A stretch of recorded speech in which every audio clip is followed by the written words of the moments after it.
If you don't move, you freeze. Imagine a village where temperatures drop as low as -60 degrees Celsius. Here, spending just a few extra minutes outside can lead to frostbite, the loss of a limb, or even end of life. Is it frostbite? Oh, yeah. After staying outside for just over 20 minutes, my nose turned white. Ice crystals began forming inside the cells, and the tissue started to die. If I had stayed out 5 minutes longer, my nose would have suffered permanent tissue damage. When people breathed outdoors, it would sound like dry grass rustling behind them. That was the sound of warm breath turning into ice crystals. I'm in the coldest inhabited place on Earth at the coldest time of the year. Just to stay alive, I'm wearing more than 5 layers of clothing weighing nearly 15 kilos. Stepping outside from a warm 20-degree home means facing a temperature drop of over 80 degrees. That's why I'm also wearing gloves, boots, pants, and a coat, all made from reindeer fur. And even that's not enough. We boarded a plane in Moscow, flying east for 7 hours to Yakutsk. From there, we covered a 20-hour, 1,000-kilometer road trip. It's 5 a.m., and we finally arrived at the coldest village in the world. The thermometer reads -50 degrees Celsius. When we stepped out of the car, it felt like we were on another planet. The hairs in our nose were frozen, and we felt them prick with every breath. Oymyakon is home to around 500 people spread across 2 square kilometers. Seeing anyone else outside is almost impossible. As if time itself is frozen in this place. It's really cold. We have been walking around for about 10 minutes. As you see, my friend's eyelashes are full of ice. You can see another ice droplet on his upper lip. To survive the cold, the villagers built a central heating system. A single coal-powered boiler sends heat to most homes through pipes. The system must run non-stop. Even a short failure puts everyone at risk. The interiors of the houses differ from traditional village homes. Heating pipes connected to the central boiler run through the rooms to keep the houses warm. To build on the frozen ground, thick wooden beams are first laid down to create a flat base. Heating pipes connected to the central boiler run through the rooms to keep the houses warm. To build on the frozen ground, thick wooden beams are first laid down to create a flat base. Then the main logs go on top. A 30-centimeter thick subfloor is added, followed by insulation, and finally the finishing floor. Each wall is made of 7 layered materials. There is wood on the outside, then basalt wool as the main insulation barrier. Then plaster, mesh, foam insulation, another layer of plaster, and finally a wooden panel inside.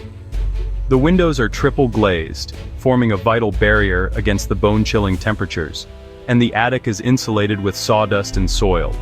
Combined with a stove or heating system, this setup keeps the residents warm. We freeze everything in the front room. Look at this refrigerator, natural. Here, I have frozen milk and frozen meat that I store in the cold. As you can see, these first 2 rooms at the entrance are used for storage and as a refrigerator. These unheated rooms also serve as a buffer against the freezing cold. In Oymyakon, the day begins early. Yakutia is already at the barn. Cattle farmers here wrap a cloth around the cow's udder to protect the sensitive tissue from frostbite and to keep it clean. The udder isn't at risk of freezing anymore, but once the milk starts flowing, we have to be careful. Because of the extreme cold in Oymyakon, no water pipes run to the buildings. They would freeze almost instantly. The cows must step out into the cold every morning and make their way to the river to drink. One by one, they step into an icy hell, moving quickly, knowing they must return before the cold becomes too harsh. Their hair became crusted with ice almost immediately. This part of the river is not frozen because it is coming fresh from the mountain. Then all of a sudden, my whole face went numb. I couldn't move the muscle on the left side like I was having facial paralysis. When my nose started freezing, Yakutia noticed right away. Oh, yeah. Is it frostbite? Yeah. The cold shrinks the blood vessels and eventually reduces blood circulation. Without enough warmth, water inside each cell freezes into ice crystals, causing the cells to rupture and triggering a stabbing pain in tissue to die. From this point on until the end of the documentary shoot, I won't be able to stay outside for more than 20 minutes at a time, or my already frostbitten nose could get even worse. But as the documentary progresses and the temperatures drop even further, we'll be pushing our limits to show you what survival here truly demands. Here is the cure. This is aloe and just alcohol. You soak it like this and apply it to the area that's frozen. And don't rub it, okay? Otherwise you'll damage the vessels and the capillaries, and it'll lead to sores. Then Yakutia began her daily chores by hanging freshly washed clothes in the yard. Within just a few minutes they completely froze solid. Her clothes are completely frozen, my hands are freezing. After that, she headed into the barn to milk the cows. I keep Yakut cows because they produce really high-quality milk. As you can see, there is some ice and snow covering the ceiling, but it is warm here. The sides are also covered in snow.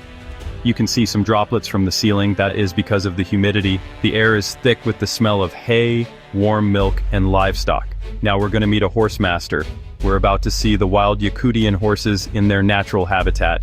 Now we're going to meet a horse master. We're about to see the wild Yakutian horses in their natural habitat. Mikhail, Ruhi, here are the Yakut horses.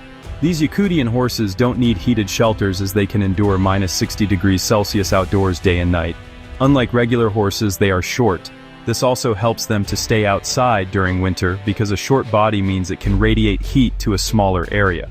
Their body looks very puffy, very rich in fat and round. This is because of their thick fur, and also their horseshoes are very tall, allowing them to stand on this freezing ground for a very long time. They're not captured, they're just being fed here. Their body means food. This is horse meat, they eat it here. As you can see, it got a lot of fat. This is a packet of horse meat. This was ordered and it's going to be shipped to a customer. This large pile of hay has been stored since summer. It's the main food supply for the horses during winter.